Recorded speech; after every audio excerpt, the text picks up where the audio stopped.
ರಾಮದುರ್ಗಕ್ಕೆ railway ಸಂಪರ್ಕ ಕಲ್ಪಿಸಲು ನಮ್ಮ ಸರ್ಕಾರ ಬದ್ಧವಾಗಿದೆ. ಶಾಸಕ ಅಶೋಕ್ ಪಟ್ಟಣ. ಬೆಳಗಾವಿ ಜಿಲ್ಲೆ ರಾಮದುರ್ಗ ಪಟ್ಟಣಕ್ಕೆ ನೂತನ ರೈಲ್ವೆ ಸಂಪರ್ಕ ಕಲ್ಪಿಸಲು ನಮ್ಮ ರಾಜ್ಯ ಸರ್ಕಾರ ಬದ್ಧವಾಗಿದೆ ಎಂದು ಕರ್ನಾಟಕ ಸರ್ಕಾರದ ಮುಖ್ಯ ಸಚೇತಕ ಹಾಗೂ ರಾಮದುರ್ಗ ಶಾಸಕ ಅಶೋಕ್ ಪಟ್ಟಣ ಅವರು ಹೇಳಿದರು. ರವಿವಾರ ಪಟ್ಟಣದಲ್ಲಿ ಕಾರ್ಯಕ್ರಮವೊಂದನ್ನು ಉದ್ಘಾಟಿಸಿ ನಂತರ ಮಾಧ್ಯಮದವರೊಂದಿಗೆ ಮಾತನಾಡಿದ ಅವರು, ರೈಲ್ವೆ ಯೋಜನೆಗಳು ಕೇಂದ್ರ ಸರ್ಕಾರದ ವ್ಯಾಪ್ತಿಯಲ್ಲಿ ಬರುತ್ತವೆ. ನಾವು ಕೂಡ ದೆಹಲಿಗೆ ಹೋದಾಗಲೆಲ್ಲ ರೈಲ್ವೆ ಸಚಿವರಿಗೆ ಮನವಿ ಮಾಡಿದ್ದೇವೆ.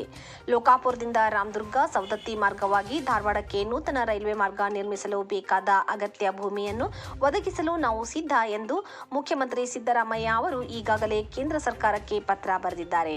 ಅದರಂತೆ ರಾಮದುರ್ಗಕ್ಕೆ ರೈಲ್ವೆ ಸಂಪರ್ಕ ಕಲ್ಪಿಸಲು ನಮ್ಮ ಸರ್ಕಾರ ಬದ್ಧವಾಗಿದೆ ಎಂದು ಭರವಸೆ ನೀಡಿದರು.